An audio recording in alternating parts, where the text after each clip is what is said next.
Hello, hello, my loves, and welcome to EQ with Jah.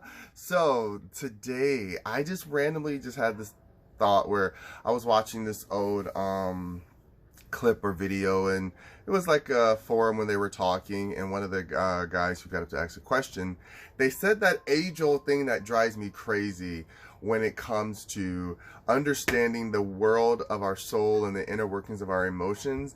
And they say, well, let me be on the practical side. And I'm not going to try to make anyone feel like they're ostracized or bashed, because practicality exists in all of us. At the end of the day, we are all part of a practical system of understanding what's happening around us, and we have to make quick thoughts and quick reactions sometimes to get to a point A to point B to make sense of things. Now, I'm just going to fast forward past everything. What I've noticed is that we have, because we as a society and generations of teaching have left people to figure things out by themselves, you're forced to take the emotion out of everything you do. Does that make sense? If somebody didn't help you tie your shoe, then you had to learn how to tie your shoe, and therefore you get stuck like figuring everything out through your own frustration, because emotionally you're like, no one is here to help me, so I gotta practically get my own mind and figure out how to tie my shoe because that's what's going to work. And this is how a lot of people work, and this is understandably so. When you figure it out on your own with no emotion in your mind, remember, in your mind, you're taking the emotion away. But the emotion is what drives that moment of, I have to do this on my own. It's just the duality of the other side of being vulnerable or feeling weak or feeling hopeless. Remember, the opposite, the law of duality is, if you feel weak, what's the opposite of weak? Strong. So when you break through that moment of, you can only go so deep into the softness of the permeability of your little cocoon before you get so hard that you bust out the other side. You're like, not even my own softness can handle me. And you go straight to hard, and nothing can break hard, and everyone knows hard. Because remember, when you say you're practical, you're saying that you keep your emotions so bottled up so well that nothing can penetrate them. Nothing! And some people are proud of this. I'm not saying it's something not to be proud of or proud of. I'm not putting any stipulation on it. I'm just saying some people are so proud of being emotionally shut off and guarded. I think being emotionally, what's the word? I say protected. Emotionally protected's fine. But when you're like protection to me is like, you got your fence, you got your things, you're still walking around in your area free roaming, but you have safeguards up to protect you. When I say like a guard, that's like someone standing there like, why are you even near the fence? You can't even come near the fence. And people are like, dang, I just walked by. I just said hi. Don't say hi. Keep walking. It's like, oh my God, you're so intense. But we do this with our emotions and to other people. Like somebody say hi. Why did they say hi to me? Ugh, get out of my face. It's like, they just said hi. What the hell is wrong with you? I understand it when it's like, I used to be the same way. Do not get me wrong. I'd be like, let me say hi to me. I don't know you. Like, I'm supposed to know you. And I'm like, no, it's not about the person. It's that energy of, I have to express myself. That's what it is. That's where all of the moment of people have learned practicality is efficient. Ooh, my head cold. My head get cold, y'all. I'm sorry. I gotta put my wig on. Woo, there we go. Look, this is what happens when you have a shaved head. It happens. Anywho, we get caught up in the moments of like wanting to feel safe within our knowing, because when we create, trust me, I grew up in a world, again, where I am gay. My whole family is extremely religious, and we are black. That is just something in my mind when I was taught younger, we got too many problems in the world for you to be gay.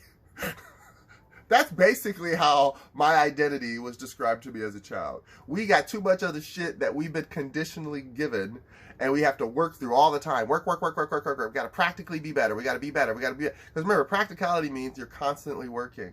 You're constantly doing. You're constantly in a state of dynamicism, which is action, which is important. But you have to take the moment to live in silence, which is the womb, the moment of the emotions. What do you really want? All thoughts come from the womb of creation. All motivation comes from the womb of creation. And the womb of creation is driven by what? emotions.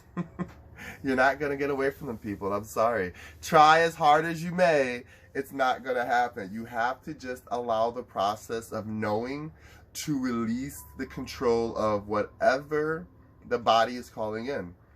What we've been trying to teach, what law of manifestation is and all this, people give it in a way that's so convoluted we can't understand. It's emotions. Law of manifestation is a concentration of emotions. If you are the most functional, hardworking person in the world, you give back, you do charity, you're loving, everything on the outside. But on the inside, you're worried, you're stressed, you have anxiety, you beat yourself up, you call yourself names. It doesn't matter how much you do in the world, you're going to counterbalance it and absorb that transfer of energy. Because if you're giving so much that you're tapped out and all of your goodness is going to the world, well, guess what? You're going to be left with nothing but your concentrated energy of darkness.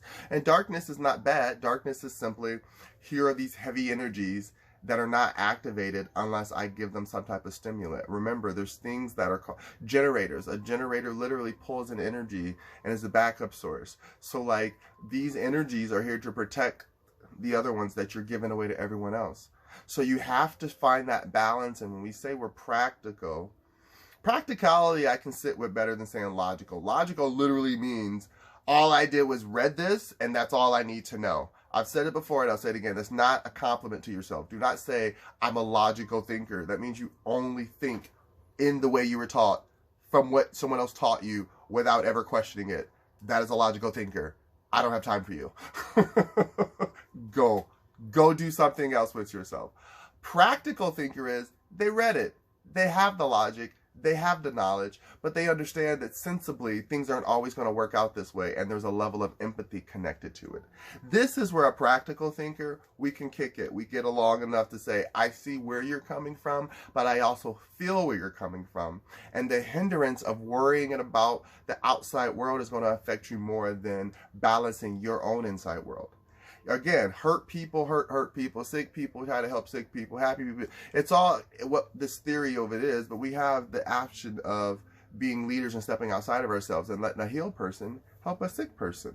This is where we want to be, because once you heal, you have to give back so that other people can heal. If you heal and hold on to it and then try to give it away in a monetary way that's only going to bring value to your bank, yeah, it's easy to sit back and be like, yeah, I manifested all this money and all this stuff. That's great, but that's only a part of the process of one little glimpse of getting what you deserve.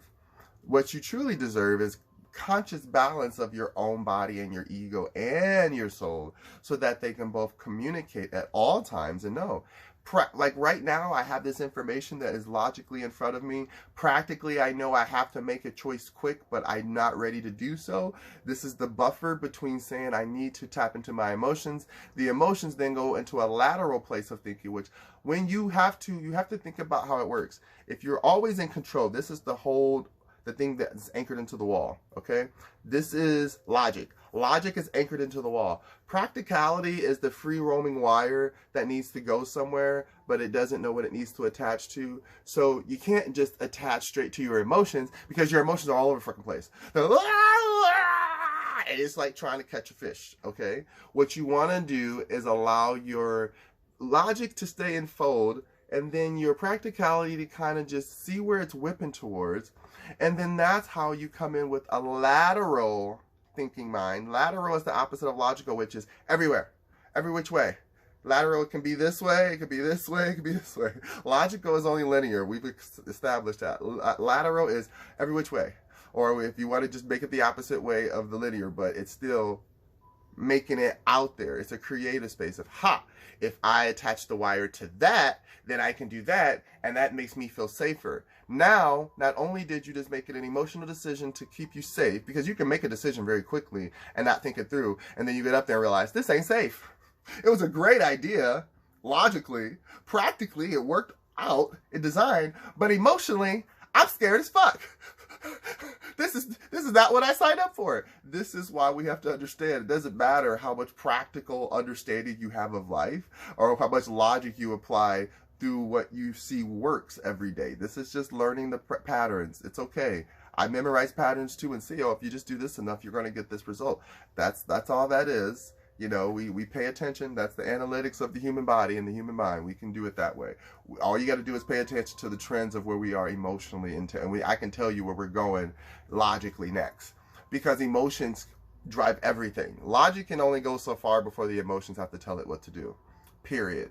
You get to a certain point in the game, you're like, I know where I'm at, I know where I'm at, and then bam, that's a little plot twist, and you're like, oh shit, I didn't expect this. So now emotionally, you keep thinking you know everything, and you're logically you think you know everything. You keep realizing every logical decision you made gets you to a dead end. Now you're frustrated. Now emotionally, you're upset, and until you sit and calm down and stop moving, this is all about dynamicism and science. This is the Maharishi's philosophy.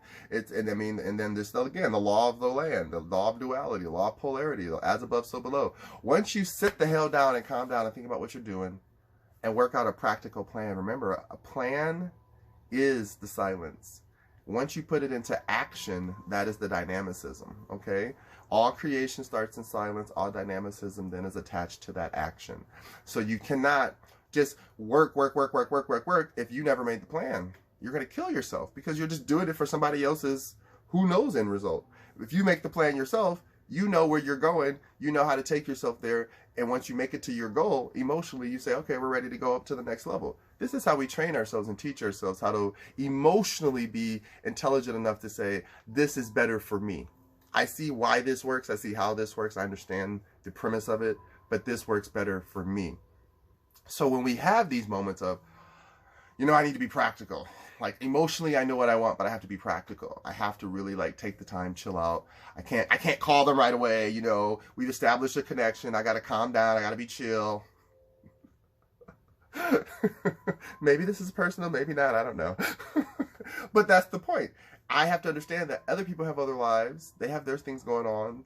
And then they want to feel safe too. So if you're overly calling someone, that's too much dynamicism. Too much action. They're going to be like, oh my God, I'm sick of them. They're crazy. I don't even have a moment to think.